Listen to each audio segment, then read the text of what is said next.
Fala, amigos do Esquema Tático, sejam bem-vindos a mais um ET Analisa. Hoje fazer um exercício que eu fiz com o Gui, fazendo uma análise de como foi o Brasileirão. No caso, com o Gui eu fiz uma análise da Série B, depois que terminou. Eu vou fazer agora do Brasileirão Série A e vou abrir aqui a tabela para vocês e vou falar o que eu achei da campanha dos times, se surpreendeu, se não surpreendeu. O campeonato acabou ontem, né? Foi a última rodada. Então, vamos fazer essa análise aí. Me enrolei aqui, me bananei, então vamos logo. Mas antes de começar, sigam aí as redes sociais, Facebook, Instagram e Twitter, esse login ao meu redor. Já se inscreve no canal, deixa o like, deixa o comentário e Greg, solta a vinheta.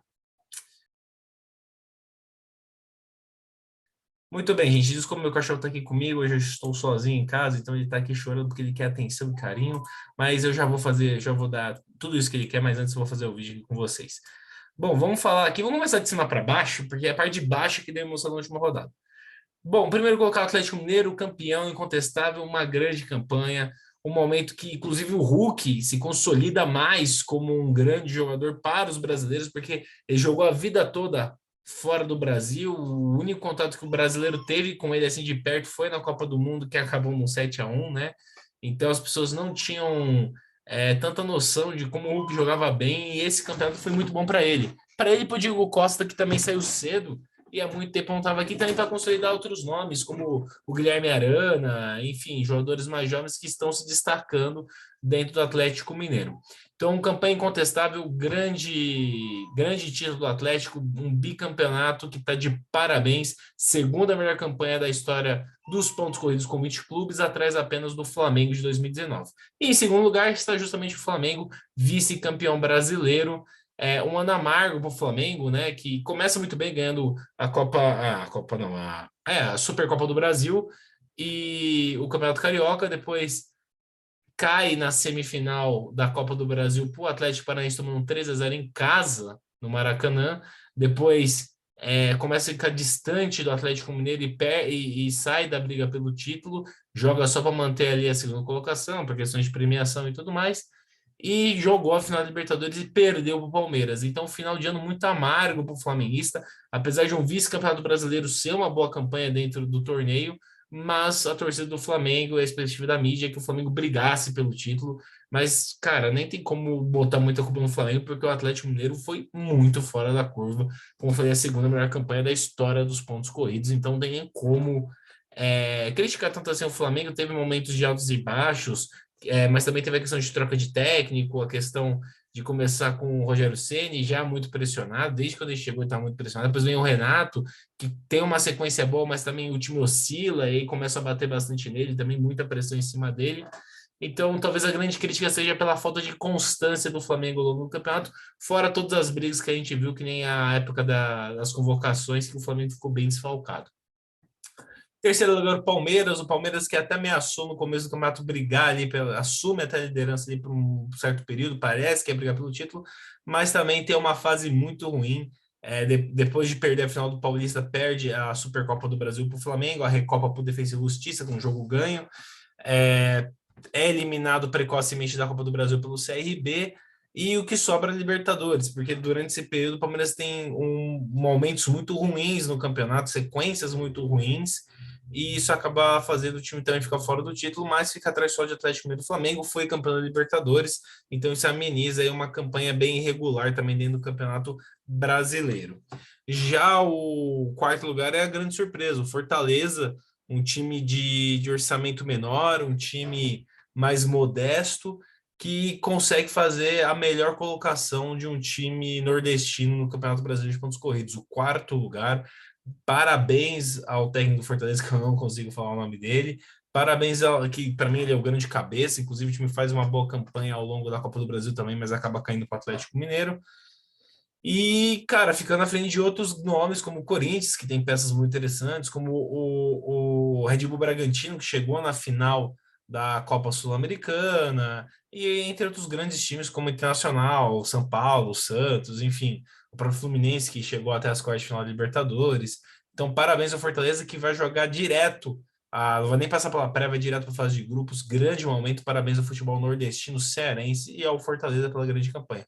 O Corinthians fica em quinto, volta a Libertadores. O Corinthians eu acho que foi até uma boa colocação, porque Até certo momento do campeonato estava na parte de baixo da tabela, falava que o Corinthians brigaria para não cair, traz Renato Augusto, Juliano, William, traz um pacotão de reforços e o time dá uma engrenada, sobe, até ameaça ficar ali no G4, mas mesmo assim também consegue a classificação para a Libertadores, então o Corinthians voltando aí a frequentar a Libertadores. Fluminense de novo, ótima campanha. Aqui não está contando, tá? O oitavo e o nono lugar, tá? O sétimo e oitavo lugar também vão para Libertadores, tá? Como vai ser campeão da Libertadores, então não coloca esse pontinho aí. E já que a final da Copa do Brasil vai ter 2 times já classificados, então vai aumentar mais uma vaga, tá? Fluminense, por mais que a torcida critique, que as pessoas não gostem do estilo de jogo, que o time seja assim bem regular, então você pode ver 38 gols feitos, 38 sofridos, 15 vitórias, 14 derrotas, mas de novo vai para uma Libertadores, com um time mesclado entre jogadores experientes e promessas da base, e de novo fez para mim um bom campeonato, pelo orçamento do Fluminense, pelas peças que tem, o sétimo lugar e vaga para Libertadores é um bom campeonato. E em oitavo lugar, a grande surpresa aí junto com Fortaleza, não Fortaleza mais pela posição do que pela classificação, mas o América Mineiro ficando em oitavo, chegando pela primeira vez na história na fase preliminar de Libertadores, uma campanha incrível. O América Mineiro que estava com. Normalmente era um time que subia a primeira divisão e já caía no ano seguinte.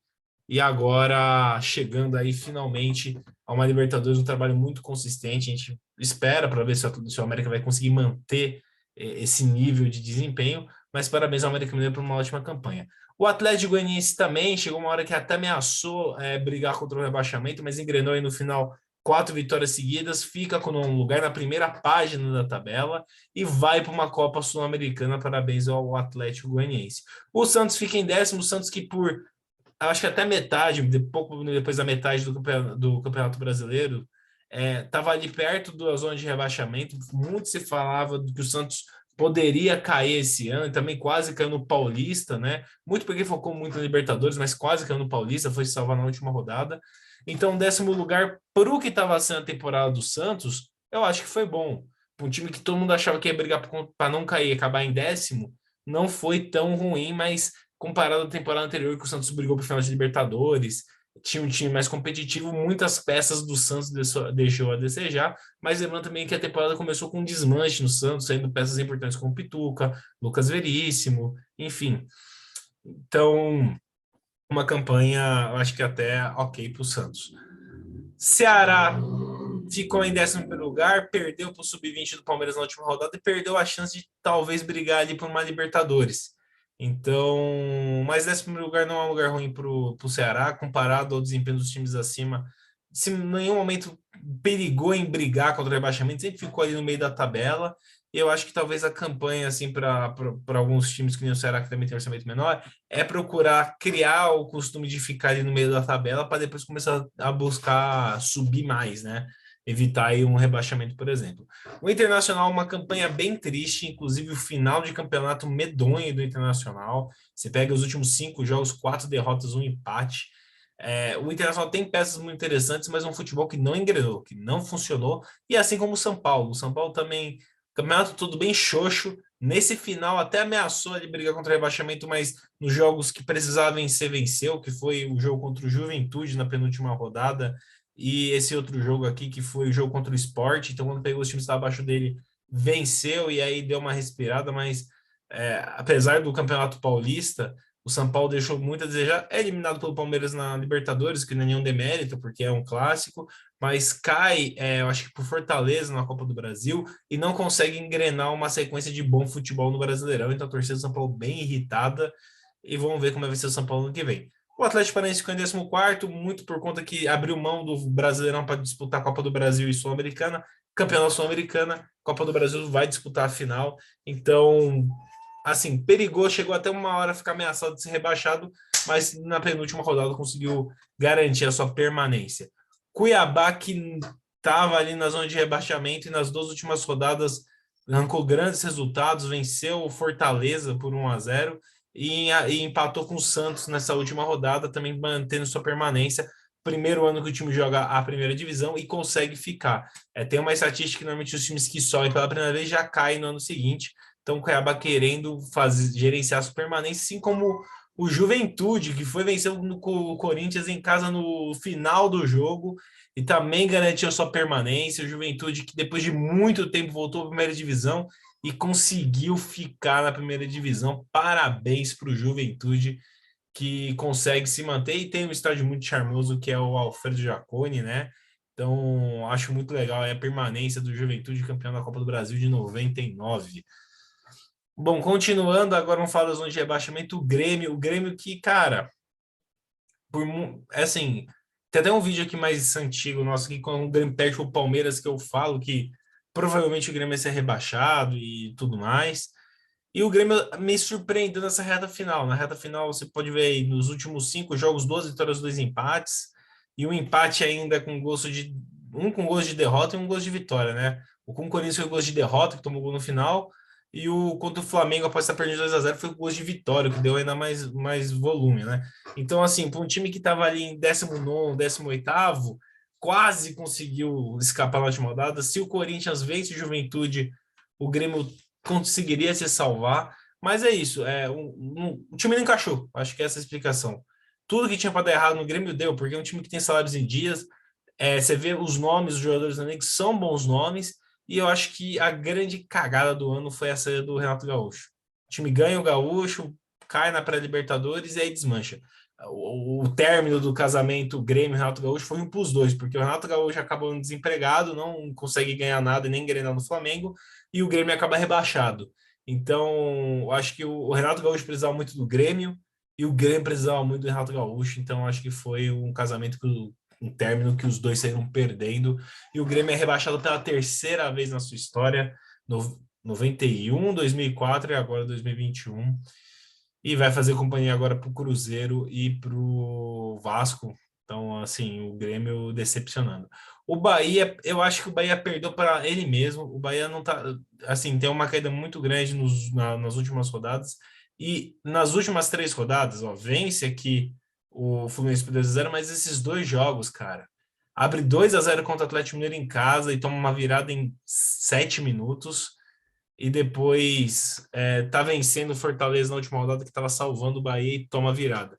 Eu acho que essas 2 viradas no final do campeonato é o que prejudica, o que acabou derrubando o Bahia, que o Bahia tinha tudo para ficar na primeira divisão, então muito triste essa queda do Bahia. Tá aqui, peraí que saiu a queda baixa. Para finalizar, o Sport e o Chapecoense, né? 2 times que decepcionaram muito. O Sport muito por conta de uma gestão ruim, putz, teve até a ameaça de perder pontos, colocou jogador errado, comprou jogador e perdeu o prazo para inscrever. Então, o Sport, eu acho que a administração do clube, a gestão do time foi literalmente uma bosta, e isso acabou derrubando aí o Sport, porque hoje em dia na Série A, se você não administra bem o time, não monta bem o elenco e não gere bem, o caminho normalmente é a Série B.